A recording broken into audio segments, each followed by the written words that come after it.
Oi gente, tudo bem? Dando continuidade ao projeto de ensino de escrita acadêmica do PET Educação Física, agora a gente vai abordar o tema que é considerações finais, referências e anexos e apêndices. Meu nome é David e nesse vídeo aqui eu vou estar tratando desse tema com vocês, beleza? Começando por considerações finais, ela vai ser a última parte do seu texto, beleza?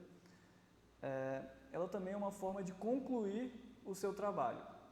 E você também, nesse momento, vai estar expondo os resultados finais do seu trabalho acadêmico. Quais trabalhos têm considerações finais? A gente pode citar entre eles TCCs, monografias, ensaios, projetos, entre outros. Então, a maioria dos trabalhos acadêmicos vão ter considerações finais. Portanto, é uma parte muito importante do seu trabalho você fazer um texto conciso e coerente com o resto do seu trabalho nessa última parte, ok? Existem muitas dúvidas em relação a se a consideração final é a mesma coisa que a conclusão. Ela não é a mesma coisa que a conclusão.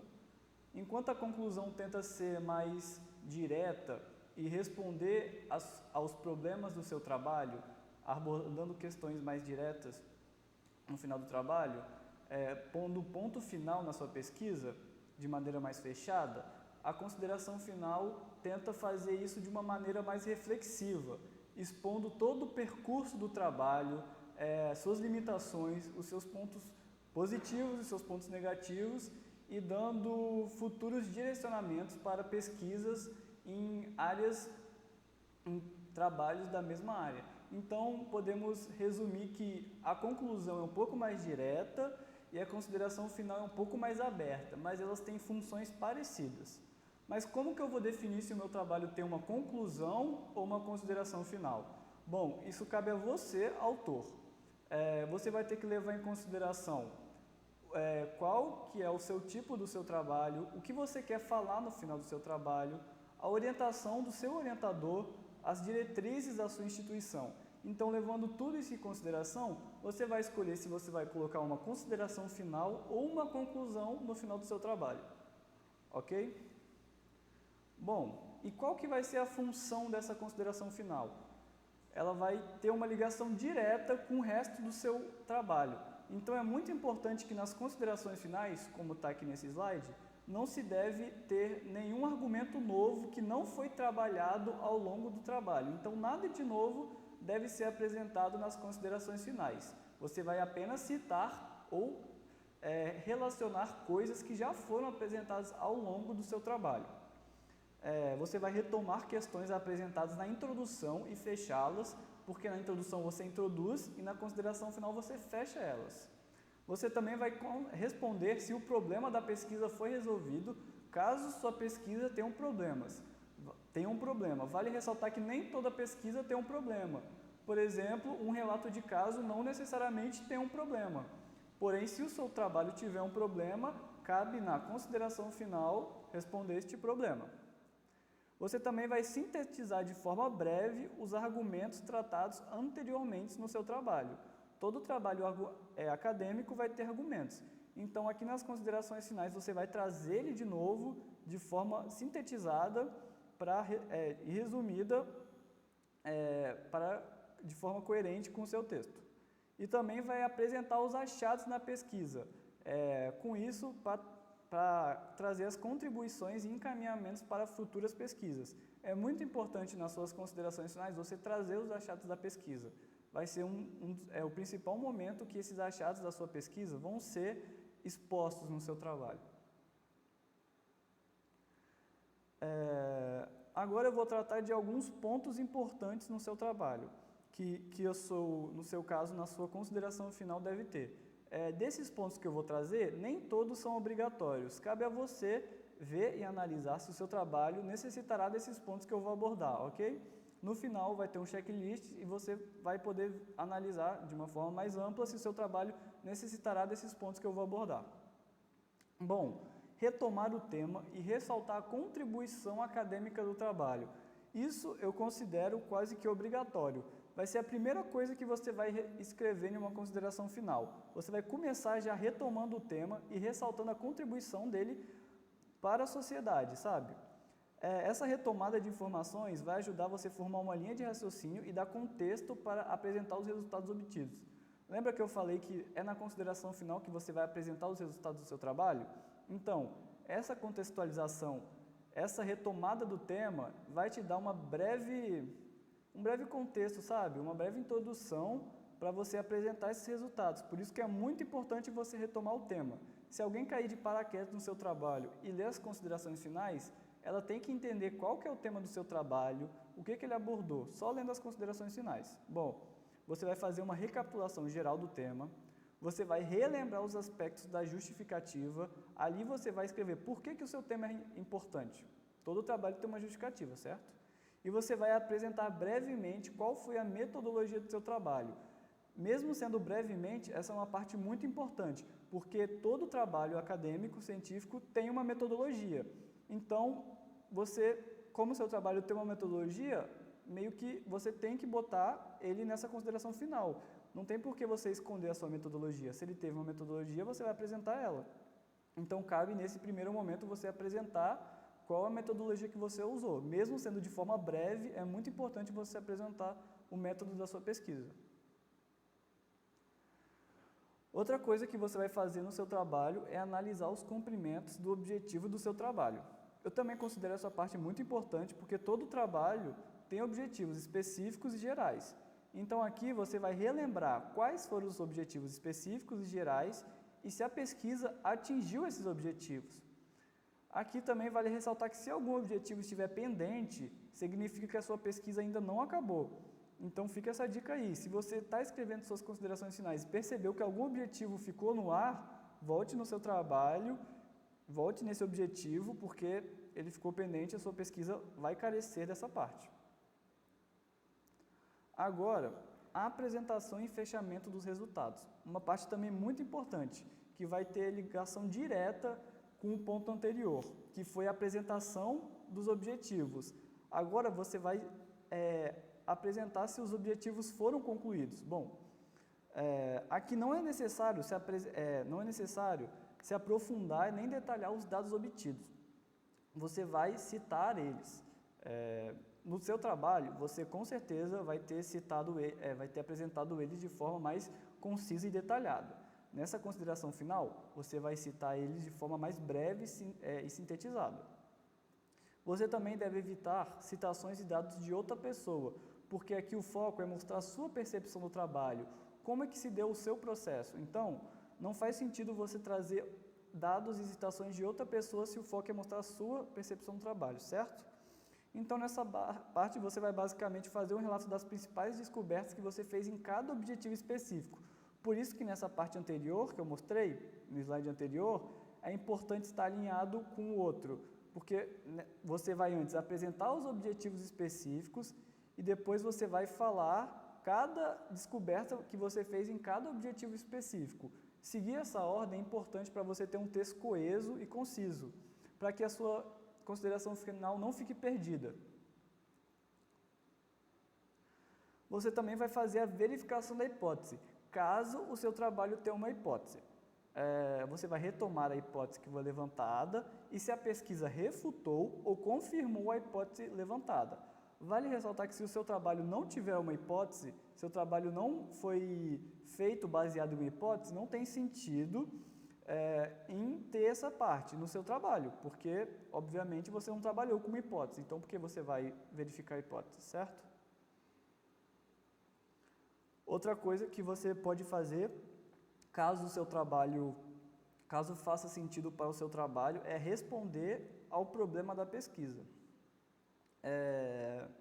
Algumas pesquisas, eu diria que grande parte, gira em torno de um problema. E nesse momento, se a sua pesquisa girar em torno de um problema, você vai responder ao problema dessa pesquisa. Porém, se sua pesquisa não girar em torno de um problema, você apenas não fará isso, certo? Como eu disse, nem todas as coisas que eu estou citando aqui você fará no seu trabalho. Eu estou falando todas as coisas que você pode fazer, mas cabe a você, autor do trabalho, ver o que é relevante para o seu trabalho. como essa outra parte, né? Avaliação dos instrumentos de coleta de dados. Se você usou algum instrumento para coletar os dados da sua pesquisa, avalie. Caso você não usou, não faz sentido em avaliar, né? Se não tem o que ser avaliado. Bom, e a última parte, que majoritariamente fica por último nas considerações finais, é a proposta de melhorias e direcionamentos para futuras pesquisas. Aqui você vai apresentar se você teve algum problema ou limitação durante a sua pesquisa. Isso pode e vai contribuir para pesquisas na mesma linha da sua área. Você também vai propor melhorias e sugestões para pesquisas, né, do mesmo tema da sua pesquisa. E levantar também possíveis temas para estudos mais aprofundados.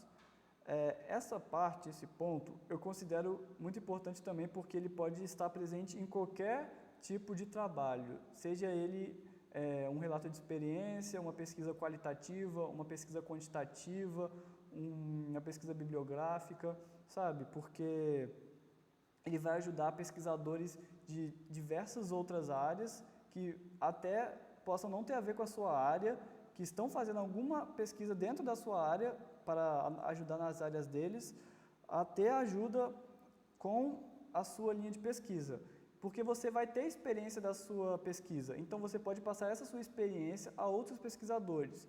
Isso é uma ajuda na ciência em geral, sabe?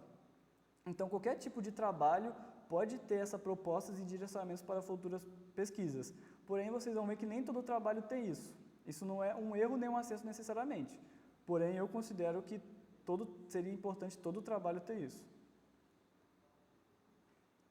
Bom, aqui um checklist de pontos a serem abordados nas considerações finais.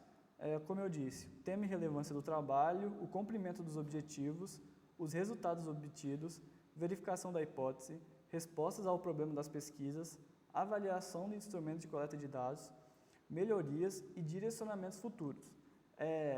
Como eu já falei algumas vezes, dependendo do tipo do seu trabalho, ele não necessitará de todos esses tópicos.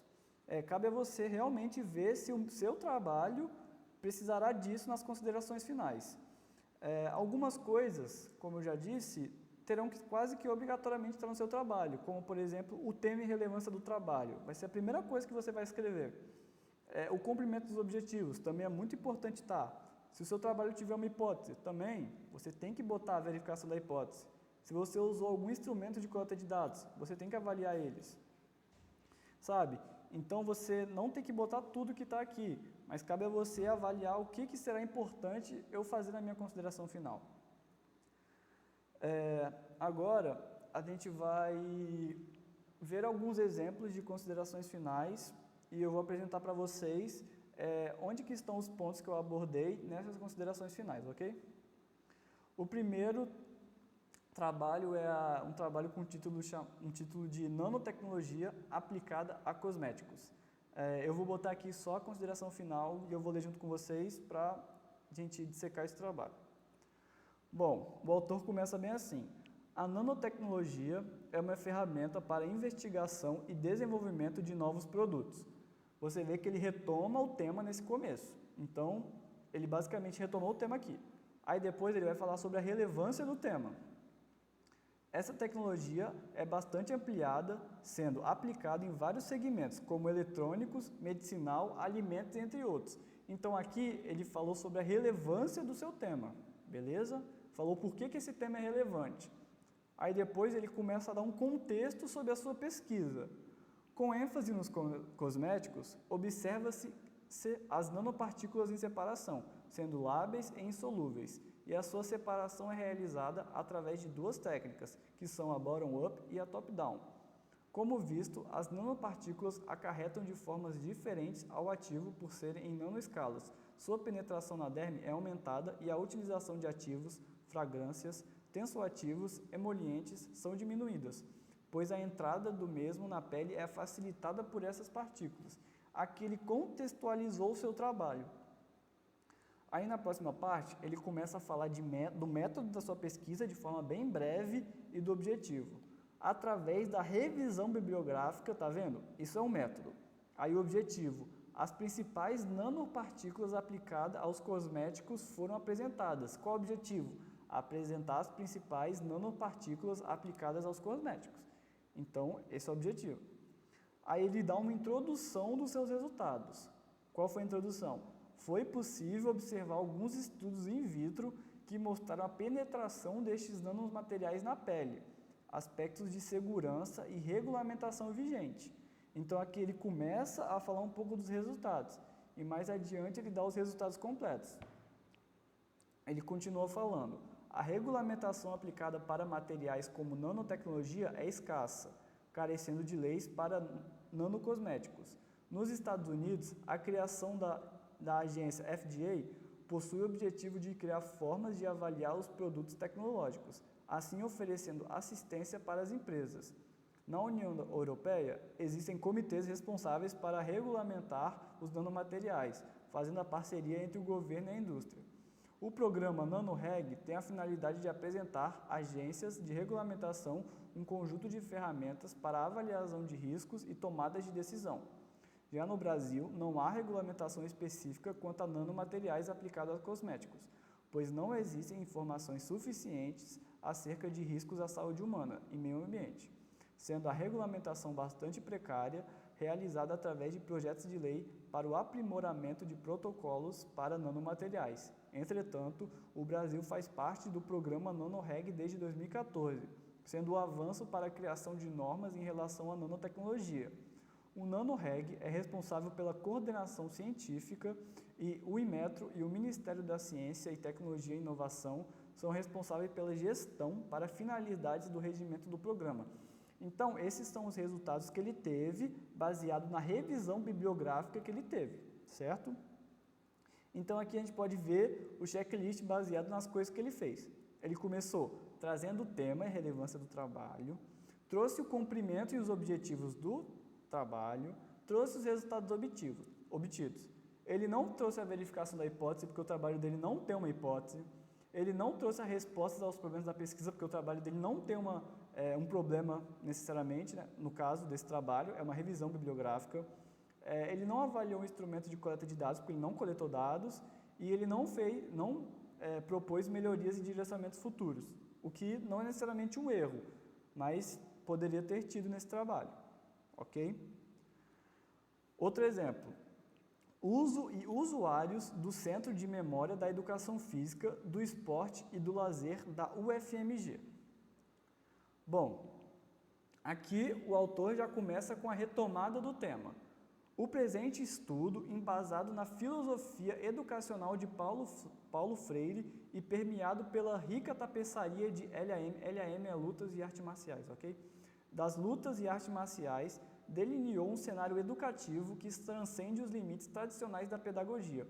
Então, ele já começou retomando o tema e a gente pôde perceber, por esse começo, que tem uma hipótese. Esse trabalho, então, tem uma hipótese. E você pode perceber que, no final, ele verificou essa hipótese. E ele continua falando sobre a importância do tema. Ao integrar as práticas de lutas e artes marciais no contexto escolar, esse trabalho não apenas apresentou uma nova dimensão para o ensino dessas temáticas, mas também iluminou possíveis caminhos para uma educação verdadeiramente libertadora. Então, ele foi bem forte nessa importância do tema. Aí depois ele vem com a metodologia do trabalho, através de observação, análise e reflexo das experiências. Então, essa foi a metodologia. Com turmas do ensino médio, emergiu uma compreensão profunda do papel vital que o conhecimento prévio dos educandos e educandas desempenham no processo de aprendizagem. Ao valorizar e construir em cima desse conhecimento, a abordagem adotada neste estudo não só respeitou a bagagem cultural deles e delas, mas também os incentivou a se tornarem indivíduos autônomos, críticos e reflexivos. Então você pode ver que ele trouxe a metodologia que ele usou no trabalho, de forma até que breve. Foi mais no começo dessa fala. E depois ele trouxe os resultados do seu trabalho. O ensino de lutas e artes marciais, quando entrelaçados com metodologias dialógicas e problematizadoras, demonstrou ser uma poderosa ferramenta para o desenvolvimento de uma consciência crítica. Os educandos e educandas não apenas aprenderam técnicas e movimentos, mas também embarcaram numa jornada de autoconhecimento e compreensão cultural, refletindo sobre as representações midiáticas e o papel dessas práticas no contexto social e histórico. A utilização de círculos de cultura na situação problema, como estratégias pedagógicas, mostrou-se eficaz na promoção de uma aprendizagem significativa, em que o educando e a educanda se tornaram protagonistas no processo educativo. Beleza? Ele trouxe os resultados do seu trabalho nessa fala. Aí depois ele traz de novo a importância do tema. Você pode perceber que nessa primeira fala da importância, ele trouxe a importância do tema do trabalho e depois ele trouxe a importância do tema dessas atividades, como você pode ver nessa fala. Essa abordagem, inspirada no pensamento freiriano, reafirmou a importância de uma educação que seja ao mesmo tempo emancipatória e enraizada na realidade e a cultura dos sujeitos da escola. Ao considerar as lutas e artes marciais um rizoma, reconhecemos a complexidade e a interconexão dessas práticas ao longo da história, desafiando perspectivas simplistas e estereotipadas. Então, novamente, o autor falou sobre a importância do tema, em dois momentos diferentes. Aí depois, ele faz sobre a verificação da hipótese, pois esse trabalho tem uma hipótese, que é sobre a teoria de Paulo Freire, né? Esse reconhecimento reforça a necessidade das abordagens educativas que sejam flexíveis, integrativas e capazes de adaptar-se à realidade em contexto. Em suma, este trabalho reitera a relevância da educação libertadora e o seu potencial transformador quando aplicado ao ensino de lutas e artes marciais. Verificou a sua hipótese, show. Aí no final ele faz um direcionamento para futuros trabalhos na mesma linha. Compreendemos que esse estudo não só contribuiu para o campo pedagógico, mas também ofereceu uma perspectiva valiosa para a prática educativa, destacando a importância de um ensino que seja ao mesmo tempo reflexivo, crítico e profundamente conectado com a cultura e a história dos educandos e educandas. Assim, abre-se um horizonte promissor para futuras investigações e práticas educativas que visem uma formação integral e emancipatória. Fez o direcionamento para futuros trabalhos na mesma linha. Bom, a gente pode ver aqui que o trabalho trouxe o tema e relevância, não falou sobre o cumprimento dos objetivos, mas trouxe os resultados obtidos. Fez a verificação da hipótese, porque ele tem uma hipótese, não trouxe respostas ao problema da pesquisa, não avaliou os instrumentos de coleta de dados, porque também não tem coleta de dados, mas trouxe melhorias e direcionamentos para futuros trabalhos. Agora, terceiro e último exemplo é um trabalho com o seguinte tema: uso e usuários do Centro de Memórias da Educação Física, do Esporte e do Lazer, da UFMG. Reflexões a partir de uma atividade educativa expositiva. Bom, como todos os três trabalhos, ele começa com a retomada do tema. Este artigo caracteriza-se como parte de um processo de reflexão sobre ações educativas desenvolvidas no CEMEF e evidencia como elas podem qualificar, como de fato qualificaram o cotidiano dessas instituições. Retomou o tema, obrigatório. Aí trouxe, como todos os outros trabalhos também, a importância do tema. Conforme Dias, a descoberta do potencial do CEMEF para o desenvolvimento de ações educativas, constituindo-se também como um espaço pedagógico, torna-se relevante a análise de tais iniciativas, dos usuários e dos usos do acervo desse contexto. Muitos foram os impactos no CEMEF, decorrente de sua participação no círculo das vocações e no circuito de museus, sendo a chegada dos usuários da educação básica o principal deles. Aí ele continua no texto. Além disso, houve um aumento considerável de usuários em termos de quantidade e diversidade, ampliação da difusão do seu acervo e a promoção da divulgação científica. Também foram produzidas as primeiras comunicações em formato de divulgação científica sobre as ações educativas e o CEMEF ou sua exposição realizadas. o que ainda tem feito como ocorre na elaboração desse artigo. Aí agora ele vai trazer os resultados da sua pesquisa. A exposição Formas de Medir o Corpo possibilitou os alunos e professores da educação básica construir novos significados para a disciplina da educação física, contribuindo dessa forma com o currículo escolar, ponto. Como um espaço crítico de aprendizagem, a exposição contou com uma participação efetiva dos diferentes sujeitos, mediadores, professores e alunos das escolas. Mais ainda, a visita ao CEMEF e as instalações da FTO promoveu aproximações da universidade com as escolas públicas, abrindo novas possibilidades de relações entre elas e desfazendo a visão da UFMG como um lugar inacessível e distante para esse público. As parcerias estabelecidas entre escolas, CEMEFs, SME, PBH, RMSC, CMMT e MBF foram de grande relevância, pois aproximaram instituições que, de maneiras diferentes e complementares, trabalharam com educação. Além disso, desafiaram o CEMEF a ressignificar o seu acervo e os seus respectivos usos e usuários. Então, aqui ele trouxe os resultados, beleza? Então, como no outro trabalho, ele fez a mesma coisa. Ele trouxe a importância em dois momentos diferentes, de forma bem clara também. Esse artigo configura-se como uma forma de preservar as memórias da exposição, da atividade educativa e da difusão científica, documentando-as, registrando-as, uma vez que se estabeleceram como uma boa prática do CEMEF e, consequentemente, da RMSC, que merece ser refletida e partilhada. Falou de novo sobre a importância. E aqui no final, ele traz propostas de melhoria e direcionamentos futuros.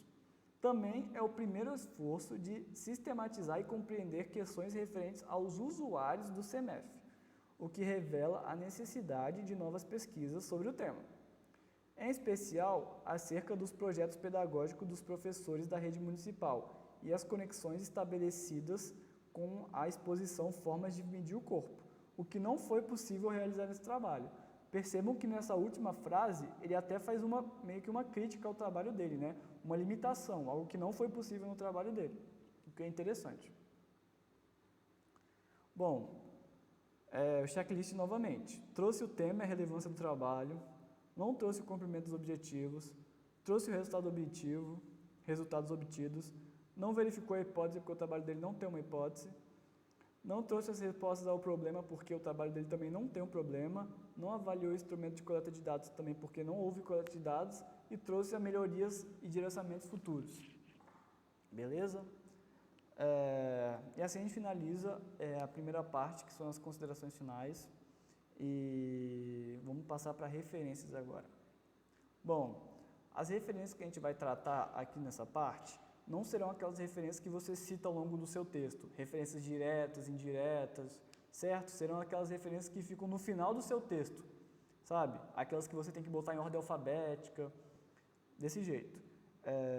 Essas referências, eu vou trazer para vocês algumas, já existem hoje em dia, algumas formas automáticas e semi-automáticas de vocês fazerem elas, o que é muito útil no momento que você vai fazer o seu trabalho, sabe? Seu TCC, e você economiza muito tempo. Então, eu vou trazer aqui para vocês algumas ferramentas que vocês podem utilizar no momento de você fazer suas referências, ok? Bom, a primeira ferramenta que eu trouxe aqui para vocês é uma que você pode encontrar nesse site de referenciasbibliográficas.net, que é um formatador de referências bibliográficas. A vantagem dele é que ele é uma ferramenta muito extensa. Ele usa vários estilos de referências, apesar de a gente majoritariamente só usar a BNT, mas ele também tem vários tipos de materiais. Ele vai desde artigos, capítulos de livro, TCC, monografias, tese de mestrado, sabe? Você consegue ter vários tipos de materiais aqui. Então, após escolher o estilo da referência, que provavelmente vai ser a BNT, você vai escolher o tipo de material e ele vai te jogar para essa outra janela, que ele vai te pedir as informações. Então, aqui vai ser necessário que você tenha essas informações. Ele não vai preencher as informações para você. Então, se você botar alguma informação errada aqui, a sua referência vai sair errada. Então, é muito importante que você bote as informações de maneira correta. Nesse exemplo que eu botei aqui na imagem, eu botei um artigo, eu quis botar um artigo e ele me pediu todas as informações necessárias para fazer uma referência de artigo. Após botar essas informações, você clica em formatar e ele vai criar essa referência para você. O lado bom é que ele cria a referência perfeita para você. O lado ruim é que se você errar alguma coisa, ele não vai corrigir nada. Então, cabe a você colocar a referência certa.